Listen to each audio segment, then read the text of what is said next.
Hello everyone. आज के lecture में हम लोग डिस्कस करेंगे elementary operation and invertible matrix. Actually elementary operation जो हम लोग पढ़ेंगे वो हमें ये बताएगा कि किसी भी मैट्रिक्स में हम लोग किस तरह से चेंजिंग ला सकते हैं, और वो चेंजिंग लाने के बाद मैट्रिक्स जो है वही रहेगा, उसमें कोई बदलाव नहीं होगा।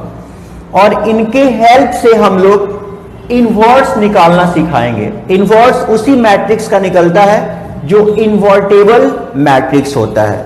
तो सबसे पहले हम लोग ये समझें कि एलिमेंट्री ऑपरेशन क्या होता है, इन्वर्टेबल मैट्रिक्स क्या होता है, इनके मदद से हम लोग इन्वर्स कैसे निकालते हैं। तो ये जो हमारा टॉपिक है एलिमेंट्री ऑपरेशन, ये बोर्ड एग्जाम के लिए बहुत इंपॉर्टेंट है, very very important for 12th board exam. पहले हम लोग इन सारे प्रॉपर्टीज को सीखेंगे, फिर इसका एप्लीकेशन हम लोग देखेंगे। तो कहा जाता है कि जो एलिमेंट्री ऑपरेशन है, टोटल 6 एलिमेंट्री ऑपरेशन होता है। There are 6 elementary operation, 3 based on rows and 3 based on column. मतलब एलिमेंट्री ऑपरेशन को 2 तरीके से बांट दिया गया, एक है based on rows and second based on column. तो जो ऑपरेशन रोज में होता है सेम वही ऑपरेशन कॉलम में होता है। एलिमेंट्री ऑपरेशन को हम लोग ट्रांसफॉर्मेशन भी बोलते हैं। ट्रांसफॉर्मेशन, एलिमेंट्री ऑपरेशन या ट्रांसफॉर्मेशन ऑफ मैट्रिक्स दोनों सेम ही होता है। तो इनका जो फर्स्ट ऑपरेशन है वो ये होता है कि इंटरचेंजिंग ऑफ एनी 2 रोज या कॉलम। अगर जरूरत पड़े आपको तो आप कोई भी 2 रो या 2 कॉलम को इंटरचेंज कर सकते हो। जैसे Ri टेंड्स टू Rj या Rj टेंड्स टू Ri। न केवल रो के साथ बल्कि आप कॉलम के साथ भी कर सकते हो। इंटरचेंजिंग ऑफ एनी 2 रोज या कॉलम, मतलब कोई भी 2 रो या 2 कॉलम को आपस में इंटरचेंज कर सकते हो। इंटरचेंज मतलब उनका प्लेस को ले लेना। जैसे Ri चला जाएगा Rj के प्लेस पे और Rj आ जाएगा Ri के प्लेस पे, अगर हम रो वाइज करते हैं। तो अगर हम कॉलम वाइज करते हैं तो Ci आएगा Cj के प्लेस पे एंड Cj जो है वो आएगा Ci के प्लेस पे। ये कहलाएगा हमारा फर्स्ट एलिमेंट्री ऑपरेशन। जैसे इसके फेवर में एक हमने एग्जांपल डाल दिया। सपोज एक मैट्रिक्स A हमने लिया, इनका डाटा है A B C D। हम अगर इसमें ऑपरेशन करते हैं R1 tends to R2, R1 tends to R2, इसका मतलब R1 का डाटा R2 के पास जाने वाला है और R2 का डाटा R1 के पास आने वाला है। तो ये ऑपरेशन करने के बावजूद भी ये जो मैट्रिक्स A है A ही रहेगा, इसमें कोई बदलाव नहीं होगा। तो R1 जो है रिप्लेस हो जाएगा R2 से। तो यहां हम लिखेंगे CD and here is AB। ये फर्स्ट था इंटरचेंजिंग ऑफ एनी 2 रोज या कॉलम। इसको शॉर्ट में हम ऐसे भी लिख सकते हैं। सेकंड जो हमारा ऑपरेशन है वो ये है multiplication of elements of any row या कॉलम। मतलब हम इसको ऐसे समझ सकते हैं कि each element of any row या column is multiplied by k, where k is non zero number. वहां पर जो k है वो नॉन जीरो नंबर होना चाहिए। जैसे इसके एक्सप्लेनेशन में हम लोग लिख सकते हैं कुछ इस टाइप से, Ri tends to KRI। K के बारे में कहा गया है नॉट इक्वल टू 0। K का वैल्यू कुछ भी हो बट 0 ना हो। यह ऑपरेशन न केवल रो के साथ होगा बल्कि आप चाहो तो कॉलम के साथ भी कर सकते हो। Ci टेंड्स टू KCI, है ना। अब ये हर जगह नहीं होगा, जहां इसका रिक्वायरमेंट होगा वहां पर हम लोग इसके हिसाब से इसमें चेंजिंग लाते रहेंगे। और इसका यूज तब करेंगे जब क्वेश्चन में मेंशन रहे using elementary operation find the inverse. Inverse of matrix बहुत इंपॉर्टेंट टॉपिक है। ये बोर्ड एग्जाम में क्वेश्चन आना ही आना है। इसके बाद तो जो नेक्स्ट लेक्चर आएगा उसमें इनवर्स निकालने का हम आपको एक शॉर्ट मेथड भी बताएंगे, बट पहले हम लोग डिस्कस करेंगे एलिमेंट्री ऑपरेशन से इनवर्स निकालना, क्योंकि बोर्ड एग्जाम के लिए वो बहुत इंपॉर्टेंट है। तो इस ऑपरेशन को हम लोग करेंगे RI टेंड्स टू KRI। इसके सपोर्ट में हमने एक छोटा सा एग्जांपल लिया, यहां पर एक मैट्रिक्स A लिखा, ABCD। हम ऑपरेशन कर रहे हैं R1 tends to 2R1, R1 tends to 2R1। तो ये जो मैट्रिक्स A है ये मैट्रिक्स A ही रहेगा, इसमें कोई चेंज नहीं होने वाला है। बस R1 जो है वो मल्टीप्लाई हो जाएगा 2 से, मतलब each elements of R1 is multiplied bye 2। तो 2A 2B C and D। Third है मल्टीप्लाइंग, मतलब हम लोग मल्टीप्लाई करने जा रहे हैं ईच एलिमेंट ऑफ अ रो या column, multiplying each element of a row या column by a non-zero number। मतलब कोई भी रो या कोई भी कॉलम के सारे एलिमेंट को हम लोग मल्टीप्लाई कर सकते हैं। किससे? तो जिस भी नंबर से मल्टीप्लाई कर रहे हैं वो मेरा नंबर 0 नहीं होना चाहिए। Then adding them to corresponding elements of other row या कॉलम। इसको शॉर्ट में हम कुछ ऐसा भी समझ सकते हैं, RI tends to RI plus minus KRJ, क्योंकि एडिशन और सब्ट्रैक्शन दोनों सेम ही होता है, ये कोई नया नहीं होता है। RI tends to RI plus minus KRJ, मतलब जो RJ है एक रो, उनके प्रत्येक एलिमेंट को हमने मल्टीप्लाई कर दिया K के साथ, फर्दर उनको हमने ऐड कर दिया RI के साथ, या RI में से हमने उनको सब्ट्रैक्ट कर दिया। ये ना केवल रो के साथ वैलिड है बट ये कॉलम के साथ भी वैलिड है। CI tends to CI plus minus KCJ। अब इनके फेवर में भी हम कुछ एग्जांपल ले लें, इसको समझने का प्रयास करें कि क्या हो रहा है यहां पे। तो सेम यहां पर हमने एक मैट्रिक्स A कंसीडर किया, ABCD। ऑपरेशन करने जा रहे हैं R1 tends to R1 plus 2R2। ये जो मैट्रिक्स A है it will be A also, ये A ही होगा, बट इनका जो R1 है ये अपना चेंज कर लेगा। कैसे चेंज होगा? तो A प्लस 2 इंटू C, जो भी वर्क होगा कॉरस्पॉन्डिंग होगा A plus 2 into C। Next B plus 2 into D, CD। तो ये जो ऑपरेशन था ये ऑपरेशन R1 के लिए वैलिड था, ये ऑपरेशन R1 के लिए था तो हमने R1 के लिए कर लिया। अगर जरूरत पड़े तो माइनस भी कर सकते हैं, प्लस भी कर सकते हैं।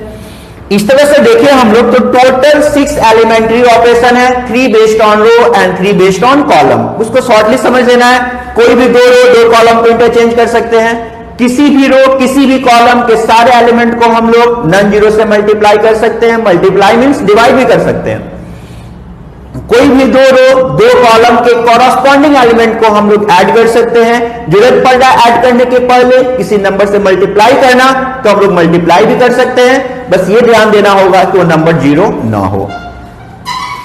देन हम लोग डिस्कस कर रहे हैं इनवर्टेबल मैट्रिक्स। हम लोग को इनवर्स निकालने के लिए ही एलिमेंट्री ऑपरेशन पढ़ना है, तो पहले जान ले कि इनवर्टेबल मैट्रिक्स होता क्या है।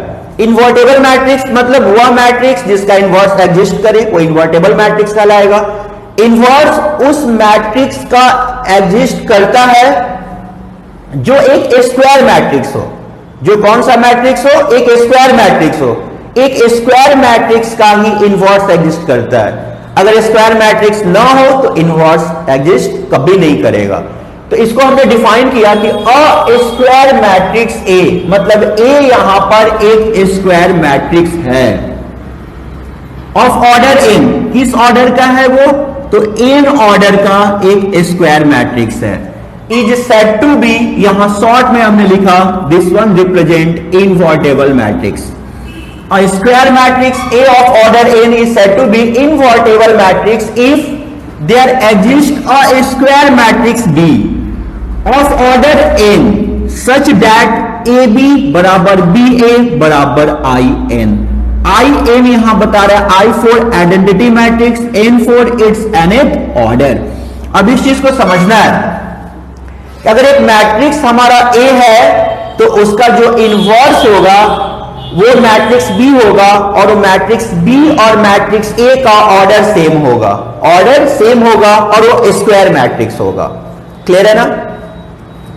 सपोज इसको निकालने के लिए हम लोग कैसे करेंगे, एक मैट्रिक्स है हमारा ए, तो इस मैट्रिक्स ए को हम लिख सकते हैं आई इंटू ए। इस मैट्रिक्स ए को हम लोग लिख सकते हैं आई इंटू ए। अब इस ए पे हम लोग एलिमेंट्री ऑपरेशन करेंगे, तो एलिमेंट्री ऑपरेशन हमारा दो तरीके से हो सकता है, elementary row wise, elementary column wise. तो हमने सीधे लिखा एलिमेंट्री ऑपरेशन, ये आपके ऊपर छोड़ दिया कि आपको जैसे करना है करो।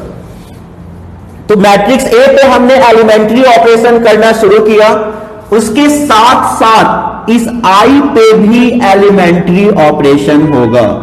ये जो आई है इस आई पे भी एलिमेंट्री ऑपरेशन होगा, और जो एलिमेंट्री ऑपरेशन होगा मैट्रिक्स ए पे इस तरह से होगा कि ये आइडेंटिटी मैट्रिक्स के बराबर हो जाए।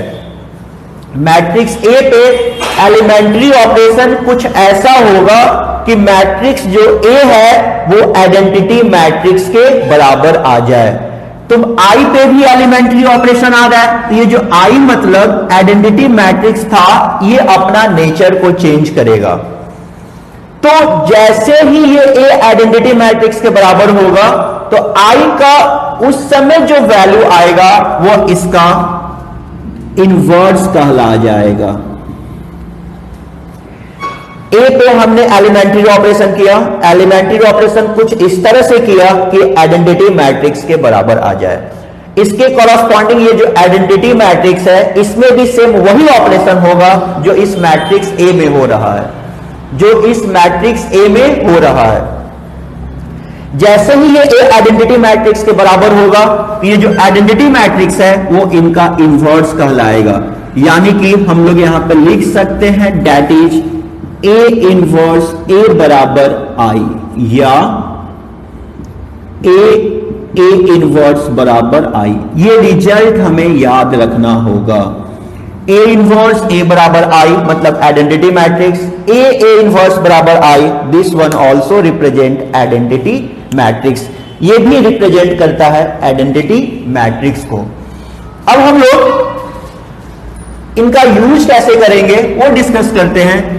एलिमेंट्री ऑपरेशन से हम लोग इनवर्स निकालना सीख रहे हैं। ये सेकेंड ऑर्डर और थर्ड ऑर्डर का क्वेश्चन होगा, मतलब सेकेंड ऑर्डर का भी मिल सकता है बनाने के लिए और थर्ड ऑर्डर का भी मिल सकता है। तो first of all discuss about second order of matrix. सबसे पहले हम लोग सेकेंड ऑर्डर मैट्रिक्स के बारे में सीखेंगे। आज के लेक्चर में हम लोग सेकेंड ऑर्डर के बारे में ही सीखेंगे और सीखने के बाद आप लोग इसको प्रैक्टिस करेंगे। Then we will discuss about third order, फिर हम लोग डिस्कस करेंगे थर्ड ऑर्डर ऑफ मैट्रिक्स के बारे में।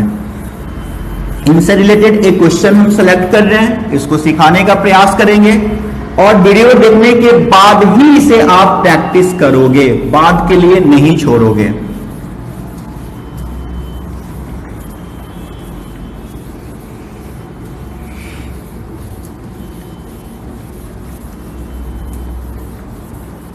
चलिए क्वेश्चन है हमारा, यूजिंग एलिमेंट्री ऑपरेशन, एक एग्जांपल के फॉर्म में ही हम लेते हैं। Using elementary operation find inverse. Elementary operation का यूज करते हुए हमें फाइंड करना है इनवर्स। क्वेश्चन ये है using elementary operation find inverse. तो ये क्वेश्चन है हमारे पास, इस क्वेश्चन का हम लोग इनवर्स निकालेंगे और वो इनवर्स निकालेंगे कैसे, तो एलिमेंट्री ऑपरेशन से। तो सबसे पहले इनको हमने मान लिया ए, ये जो मैट्रिक्स दिया हुआ है इसको हमने मान लिया ए मान लिया। तो जैसा कि अभी वहां पे समझाया गया है तो लिख सकते हैं ए बराबर आई इंटू ए, ए बराबर आई इंटू ए। ऑपरेशन हमारा इस ए पे होगा, इस तरह से होगा कि ये आइडेंटिटी मैट्रिक्स बन जाए। तो यहां पर हमने लिखा 3 4 1 2। ये जो आई है सेकेंड ऑर्डर का वो भी हमने लिख दिया, ये ए ही रहेगा। अब ध्यान देना है, हम लोग सेकेंड ऑर्डर के मैट्रिक्स का इनवर्स निकाल रहे हैं, तो हमें रैंडमली नहीं करना है, इन बातों को ध्यान देना है। रैंडमली नहीं, एक सॉर्टिंग वे में हम लोग वहां पे इनवर्स निकालेंगे, मतलब दिए हुए मैट्रिक्स को उनके आइडेंटिटी मैट्रिक्स के बराबर करेंगे। एक चीज और ध्यान देना है, एलिमेंट्री ऑपरेशन के दौरान कोई भी रो या कोई भी कॉलम का अगर प्रत्येक एलिमेंट 0 आ गया तो हम लोग सीधे लिखेंगे कि इस मैट्रिक्स का इनवर्स एग्जिस्ट नहीं करेगा। इस बातों को फिर से एक बार समझ लेना है कि एलिमेंट्री ऑपरेशन के दौरान कोई भी रो कोई भी कॉलम का अगर प्रत्येक एलिमेंट 0 आ जाता है तो हम सीधे लिखेंगे inverse does not exist. Clear है ना? तो हम यहां पे करेंगे क्या, सबसे पहले यहां पे 1 लाएंगे, फिर यहां पे 0 लाएंगे, ऑर्डर ध्यान देना है, फिर यहां पे 1 लाएंगे, वापस यहां पे 0 लाएंगे। यानी कि हमारा ऑर्डर कुछ ऐसे होगा, यहां से यहां चल के आएंगे, फिर यहां जाएंगे, वापस यहां आएंगे, ऐसे करेंगे हम लोग। तो सबसे पहले हम लोगों को यहां पे लाना है 1 लाना है, ध्यान से समझना है, यहां पे हमें 1 लाना है। तो इनका कंपेयर अब हम माइंड सेट कर लिए कि हमें ऑपरेशन रो वाइज करना है। एक और सबसे इंपॉर्टेंट बातें ध्यान में रखना होगा कि अगर आपने फर्स्ट ऑपरेशन रो वाइज किया तो इंटायर ऑपरेशन रो वाइज होगा, अगर आपने फर्स्ट ऑपरेशन कॉलम वाइज किया तो इंटायर ऑपरेशन आपका कॉलम वाइज ही होगा। तो हमने माइंड सेट किया कि मेरे को रो ऑपरेशन के अकॉर्डिंग इनका इनवर्स निकालना है।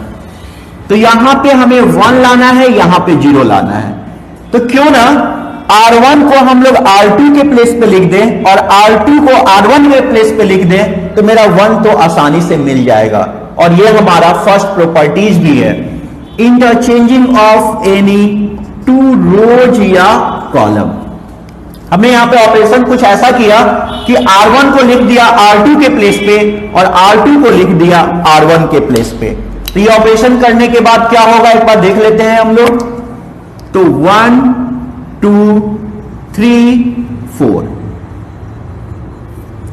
सेम ऑपरेशन होगा राइट साइड भी, 0 1 1 0। जो ऑपरेशन लेफ्ट साइड करना है वही ऑपरेशन राइट साइड में आइडेंटिटी मैट्रिक्स के साथ करना है। अब यहां पे लाना है 0, 0 कहां पे लाना है, यहां पे। तो पोजीशन पहले मेंशन कर लिए, 0 लाना है मेरे को R2 के प्लेस पे, 0 कहां लाना है तो R2 के प्लेस पे। अब रो का कंपेयर रो के साथ होगा तो R2 का कंपेयर हम R1 से करेंगे, R2 का कंपेयर हम लोग R1 से करेंगे। फिर देखेंगे कि इनका साइन कैसा है, तो इनका साइन सेम है, तो सेम साइन रहने पे सब्ट्रैक्शन करेंगे। R2 का कंपेयर R1 के साथ, वो भी कॉरस्पॉन्डिंग एलिमेंट, R2 का फर्स्ट एलिमेंट कंपेयर होगा R1 के फर्स्ट एलिमेंट के साथ। इनका साइन सेम है तो बीच में माइनस का साइन आ गया। अब इन दोनों के मैग्नीट्यूड को बराबर करना है, तो R2 पे ऑपरेशन कर रहे हो तो R2 को कुछ नहीं करना है, जो भी चेंजिंग होगा वो R1 के साथ होगा। तो क्या किया जाए कि R1 का मैग्नीट्यूड इनके बराबर हो जाए, तो 3 से मल्टीप्लाई कर लिया जाए। 3 से मल्टीप्लाई करने के बाद क्या मिल रहा है देखते हैं। तो R1 में कोई ऑपरेशन नहीं है, छोड़ देना है। R2 पे जो हमारा ऑपरेशन हो रहा है 3 माइनस 3 इंटू 1, तो 3 minus 3 will be 0, 4 minus 3 into 2, तो 4 माइनस 6, 4 माइनस 6 कितना होगा -2। सेम वही ऑपरेशन इधर भी करना है, R1 में कुछ नहीं होगा, लिख दिया जाए। R2 में ऑपरेशन हो रहा है 1 minus 3 into 0, it will be 1। 0 minus 3 into 1, it will be minus 3। 0 minus 3 into 1, minus 3। 1 आ चुका है, 0 आ चुका है। अब यहां पे वापस से 1 लाना है। एक और बातों पे हम ध्यान दें कि जिस भी रो में मेरे को 1 लाना है, उसके पहले चेक कर लेते हैं कि वो 0 लाने का मेरा काम हुआ है या नहीं। अगर 0 लाने का मेरा काम हो गया है तो 1 लाना बहुत आसान है। जिस भी प्लेस पे 1 लाना है उसके डाटा को देखिए और उसी से उस रो को डिवाइड कर दीजिए। तो यहां पे 0 लाना था, 0 आ चुका है। यहां पे 1 लाना है तो यहां पे डाटा -2 है, तो -2 से हम लोग डिवाइड कर देंगे। 1 लाना काफी आसान है। फिर से कहां पे ऑपरेशन करना है? R2 पे। ऑपरेशन R2 पे करना है, यहां पे 1 लाना है। तो 1 कैसे आएगा? तो R2 को हमने डिवाइड कर दिया -2 के साथ। R1 में कोई चेंजिंग नहीं। R2 में 0 बाई कुछ भी 0, -2 by -2, it will be 1। RHS R1 को छोड़ देना है। R2 पे क्या ऑपरेशन हो रहा है? तो R2 का जो प्रत्येक एलिमेंट है डिवाइडेड बाई -2 है, तो 1 बाई -2, -2 हुआ, माइनस माइनस प्लस 3/2। यहां भी काम हो गया। अब हमें यहां पे लाना है और यहां पे क्या लाना है? 0 लाना है। तो 0 कहां पे लाना है? R1 पे। 0 कहां पे लाना है? तो R1 पे लाना है। R1 का कंपेयर किसके साथ होगा? R2 के साथ होगा। R2 के कोरस्पॉन्डिंग एलिमेंट के साथ होगा। तो R1 पे कहां हम लोग ऑपरेशन करने जा रहे हैं? सेकेंड एलिमेंट पे। तो R1 का सेकेंड एलिमेंट कंपेयर होगा R2 के सेकेंड एलिमेंट के साथ। इन दोनों का साइन चेक करना है, सेम है, सब्ट्रैक्शन। मैग्नीट्यूड को बराबर करना है, तो हमने R2 को 2 से मल्टीप्लाई कर दिया। रिजल्ट जो मिला कुछ ऐसा मिला, 1 - 2 इंटू 0 1 ही होगा। 2 - 2 into 0, sorry 2 - 2 into 1, 2 - 2 0, 0 1। Same on right side with identity matrix, जो आइडेंटिटी मैट्रिक्स था उनके साथ होगा। R1 0 है, -2 तो minus into minus plus, 2 into 1/2 1। बहुत सिंपल है। कैलकुलेशन अच्छे से करना है कि अगर एक बार कैलकुलेशन एरर हो गया तो बहुत मुश्किल होगा इस क्वेश्चन को बनाना। नेक्स्ट है R1 - 2 R2। R1 यहां पे 1 है, 1 - 2 इंटू 3/2, 1 - 2 इंटू 3/2, 2 से 2 कैंसिल हुआ, 1 - 3 -2 आ गया। कैलकुलेशन एकदम परफेक्टली करना है, नहीं तो अगर एक बार एरर हो गया तो ढूंढना बड़ा मुश्किल है। R2 में कुछ भी नहीं करना है, जो था उसी को लिख देना है। तो ये जो आया हमारा, ये होगा A इनवर्स। A inverse 1 - 2 -½ 3/2। अब आपने इतना मेहनत करके ये इनवर्स निकाला, मन में ये चल रहा होगा कि पता नहीं ये मेरा सही है या गलत है। तो उसके लिए क्या करना है? आपको बहुत कुछ नहीं करना है, सिर्फ और सिर्फ ये जो आपने इनवर्स निकाला, इस इनवर्स को इस मैट्रिक्स के साथ मल्टीप्लाई कर देना है। मतलब हम ये कहना चाह रहे हैं कि जिस भी मैट्रिक्स का आपने इनवर्स निकाला, जिस भी मैट्रिक्स का आपने इनवर्स निकाला, उसको दिए हुए मैट्रिक्स से मल्टीप्लाई कर देना है। मल्टीप्लाई करने के बाद अगर वो आइडेंटिटी मैट्रिक्स के बराबर आ जाए तो आपने जो इनवर्स निकाला वो सही है, नहीं तो वो बिल्कुल ही गलत है। अभी के क्लास में हमने आपको बताया कि क्या होता है एलिमेंट्री ऑपरेशन, क्या होता है इनवर्टेबल मैट्रिक्स। एलिमेंट्री ऑपरेशन का हम लोग यूज सेकेंड ऑर्डर के मैट्रिक्स में कैसे करते हैं। तो इसको आप लोग अच्छे से घर पे 2, 4, 5 क्वेश्चन डिस्कस कर लेना, ताकि आपको खुद अपने आप में कॉन्फिडेंस मिल जाए नेक्स्ट लेक्चर में हम आपको बताएंगे थर्ड ऑर्डर ऑफ मैट्रिक्स का एलिमेंट्री ऑपरेशन से इन्वर्स निकालना और उनका सॉर्ट मेथड। एक तो एलिमेंट्री ऑपरेशन से होगा और दूसरा सॉर्ट मेथड है जो बहुत आसानी से 2 से 2.5 मिनट में आप उसका इन्वर्स निकाल सकते हो। That's all.